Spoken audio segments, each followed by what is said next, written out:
നമസ്കാരം. ടി.വി. അൻവർ തൃണമൂൽ കോൺഗ്രസ് സ്ഥാനാർത്ഥിയായി സമർപ്പിച്ച പത്രിക തള്ളിയതിൽ ബംഗാൾ മുഖ്യമന്ത്രി മമതാ ബാനർജിക്ക് കടുത്ത അതൃപ്തി. വലിയ ഗൂഢാലോചന ഇക്കാര്യത്തിൽ ഉണ്ടായി എന്നാണ് സംശയം. സ്വതന്ത്രനായി മത്സരിക്കാൻ അൻവർ നേതൃത്വത്തോട് അനുമതി ചോദിച്ചിരുന്നു. എന്നാൽ പാർട്ടി ചിഹ്നത്തിൽ മത്സരിക്കണമെന്നായിരുന്നു തൃണമൂലിന്റെ ആവശ്യം. അത് അംഗീകരിച്ച അൻവർ പിന്നീട് അട്ടിമറി നടത്തി. ബംഗാളിലെ കാളിക്കഞ്ചിലെ ഉപതിരഞ്ഞെടുപ്പിൽ തൃണമൂലിനെതിരെ കോൺഗ്രസ് സ്ഥാനാർത്ഥിയെ നിർത്തി. ഇതിന്റെ പ്രതികാരമായിരുന്നു നിലമ്പൂരിൽ അൻവറിനെ മത്സരിപ്പിക്കാനുള്ള തന്ത്രം. എന്നാൽ തൃണമൂൽ ചിഹ്നം അൻവറിനെ ഇല്ലാത്ത അവസ്ഥ വന്നു. അതേസമയം അൻവർ മറ്റൊരു സീറ്റ് പത്രിക കൂടി നൽകിയിട്ടുള്ളതിനാൽ സ്വതന്ത്രനായി മത്സരിക്കാം. തൃണമൂലിന്റെ ചിഹ്നം പൂവും പുല്ലുമാണ്. ഈ ചിഹ്നത്തിൽ മത്സരിച്ചാൽ 1000 വോട്ട് പോലും കിട്ടില്ലെന്ന വിലയിരുത്തൽ ഉണ്ടായിരുന്നു. മലയാളികൾക്ക് ഈ തിരഞ്ഞെടുപ്പ് ചിഹ്നം പരിചിതമല്ല. ഓട്ടോറിക്ഷ ചിഹ്നത്തിൽ മത്സരിക്കാനാണ് അൻവറിന് ആഗ്രഹം. അതിനിടെ ഇനിയും അൻവർ പത്രിക പിൻവലിക്കുമെന്ന് കരുതുന്നവരുമുണ്ട്.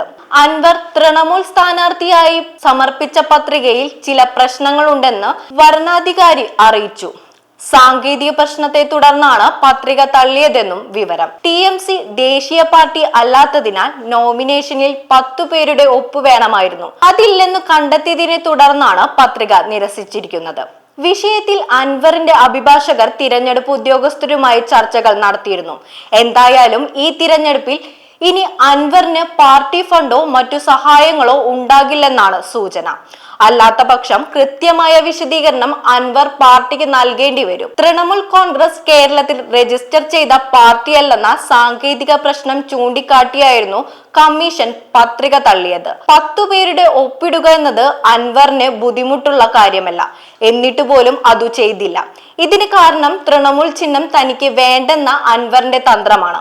ഇതാണ് ബംഗാളിലെ മമതാ നേതൃത്വത്തെ ചൊടിപ്പിക്കുന്നത്. ഇത്തരത്തിൽ മുന്നോട്ടു പോകാനാകില്ലെന്ന് തൃണമൂൽ അൻവറിനെ അറിയിച്ചേക്കും. അൻവറിനെ തൃണമൂൽ നേതൃത്വത്തിൽ നിന്നും മാറ്റാനും സാധ്യതയുണ്ട്.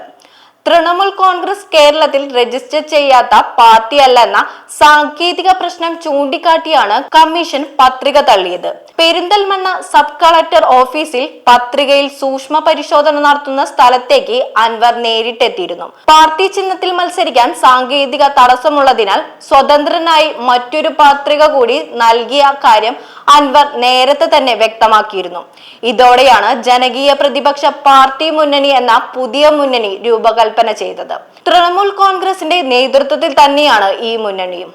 News desk Bharathabhoomi.